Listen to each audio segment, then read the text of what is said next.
Salut les fucking viewers. Petite annonce, aujourd'hui nous sommes deux à créer les vidéos. Si vous avez aimé le dernier épisode, eh bien c'est grâce à un monteur que j'exploite et rendu à l'état d'esclave. Il s'appelle Vivek. Salut. C'est moi. L'easter egg du dernier épisode était Louis de Funès et vous êtes très nombreux cette fois-ci à l'avoir trouvé, bravo à vous. Ici un autre est bien entendu caché, comme d'hab, bonne chance à tous. Petit rappel casse-pied, si vous aimez, likez, partagez, ça serait cool. La cloche d'Arkham, putain, n'oubliez pas la cloche. Et si vous voulez aller plus loin et me soutenir même financièrement, un Tipeee est là pour ça, et d'ailleurs merci à tous ceux qui le font déjà. Dernière chose, avant de commencer, et c'est ce qui a motivé cette vidéo, on a découvert un petit outil qui permet de modéliser des planètes, du coup, pourquoi ne pas l'utiliser ici? Allez, bonne vidéo à tous.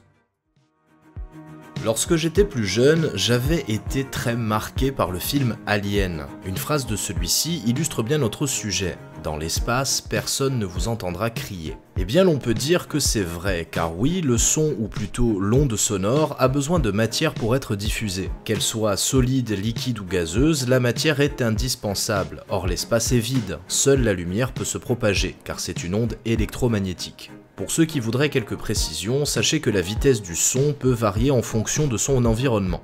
Dans l'air, c'est 340 mètres par seconde. C'est pourquoi, lors d'un orage, quand vous voyez un éclair tomber, vous entendez le bruit plus tard. Dans l'eau, sa vitesse sera de 1500 mètres seconde et dans l'acier 5 km. Mais revenons à notre sujet. On sait que les ondes sonores, avec c'est foutu. Mais les électromagnétiques, comme les rayons gamma, rayons X, ultraviolets et plus, elles, sont visibles avec les bons instruments. Grâce au programme de la NASA, avec leur sonde Voyager, ces fameuses ondes ont été captées et traduites de façon sonore. Je vais pas rentrer dans les explications trop poussées, mais ce procédé est tout simplement le même que la radio. Le son est émis avec une antenne, qui diffuse une onde, votre poste reçoit les informations et les traduit de façon sonore.